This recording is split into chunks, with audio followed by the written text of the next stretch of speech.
ಇದೆ ಮೊದಲೇನಲ್ಲ, ಈ ಹಿಂದೆ ಕನ್ನಡ ವಿಚಾರ ಕರ್ನಾಟಕ ವಿಚಾರ ಬಂದಾಗ್ಲೂ ಅದೇ ತಪ್ಪನ್ನ ಮಾಡಿದ್ರು. ಎಲ್ಲೋ ಹೊರಭಾಷೆಯ ಪಕ್ಕದ ರಾಜ್ಯದಲ್ಲಿ ನಿಂತ್ಕೊಂಡು ನಾನು ಅಲ್ಲೇ ಹುಟ್ಟಿರೋದು ಅಲ್ಲೇ ಬೆಳೆದಿರೋ ಅನ್ನೋ ಸ್ಟೇಟ್ಮೆಂಟ್ ಕೂಡ ಕೊಟ್ಟಿದ್ರು. ಈಗ ಮತ್ತೆ ಇದೇ ತರ ಮಾಡೋದು ಸ್ವಲ್ಪ ನಟಿಯಾಗಿ ಅದೆಷ್ಟು ಸರಿ? ನೀವು ಕೂಡ ಇಲ್ಲ, ಖಂಡಿತ. ಆಸ್ ಒಂದು ನಟಿಯಾಗಿ ನನ್ನ ಪ್ರಕಾರ ಏನಂದ್ರೆ, ನಮ್ಮ ಸೀನಿಯರ್ಸ್ ಯಾರಿರ್ತಾರೆ ಸಿನಿಮಾ ಇಂಡಸ್ಟ್ರಿಯಲ್ಲಿ ಅವ್ರನ್ನೆಲ್ಲರೂ ನಾವು ರೆಸ್ಪೆಕ್ಟ್ ಮಾಡಬೇಕಾಗುತ್ತೆ, ಅವ್ರ ಬಗ್ಗೆ ನಾವು ಮಾಹಿತಿ ಇಟ್ಕೋಬೇಕಾಗುತ್ತೆ.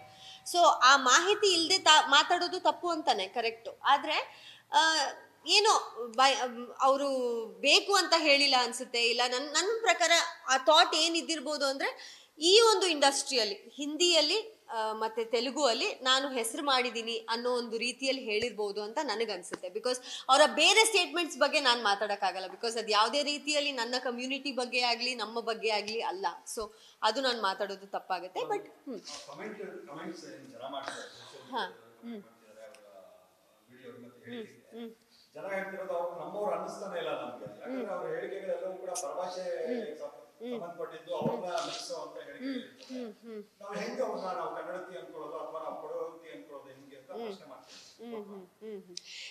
ಏನಾಗುತ್ತೆ, ಆಬ್ವಿಯಸ್ಲಿ ನಮ್ಮ ಜನರಿಗೆ ನಮ್ಮ ಕನ್ನಡದ ಹುಡುಗಿ ಇಲ್ಲಿಂದ ಬೆಳೆದು ಹೋಗಿರೋದು, ನಮ್ಮ ತನನ ಬಿಡಬಾರ್ದು ಅನ್ನೋ ಒಂದು ಆಸೆ ಎಲ್ಲರಿಗೂ ಇರುತ್ತೆ. ಅದು ಇದ್ದೇ ಇರಬೇಕು ಕೂಡ. ಎಲ್ಲೋ ಒಂದು ಕಡೆ ಈಗ ರೀಸೆಂಟಾಗಿ ಯಾವುದೋ ಒಂದು ನೋಡಿದೆ, ಅದರಲ್ಲಿ ನಾಗಾರ್ಜುನ ಅವರಿಗೆ ಕನ್ನಡ ಹೇಳ್ಕೊಡ್ತಾರೆ ಅವರು. ಸೊ ಅದನ್ನು ಕೂಡ ತುಂಬ ವೈರಲ್ ಆಯಿತು. ಅವಾಗ ಎಲ್ಲರೂ ಮತ್ತೆ ವಾಪಸ್ಸು ಯಾರ್ಯಾರು ಬೈತಾ ಇದ್ರು ಅವ್ರನ್ನ ಮತ್ತೆ ವಾಪಸ್ಸು ಹೇಳಿದ್ರು, ಇಲ್ಲ ಇವಾಗ ಒಪ್ಕೊಳ್ತೀವಿ ನಿಮ್ಮನ್ನ, ನೀವು ಕನ್ನಡತಿ ಅಂತ, ನೀವು ಕನ್ನಡ ಹೇಳ್ಕೊಟ್ರಲ್ಲ ನಾಗಾರ್ಜುನ ಅವ್ರಿಗೆ ಅಂತ.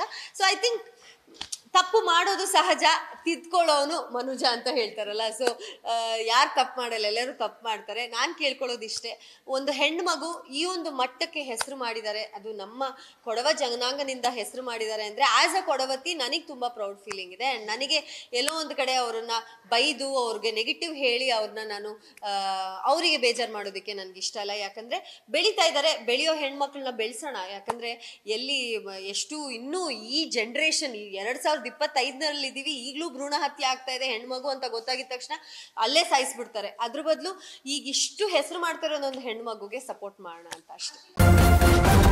ನ್ಯೂಸ್ ಫಸ್ಟ್, ನಿರ್ಭೀತಿಯಿಂದ ನಿಮ್ಮ ಪರವಾಗಿ.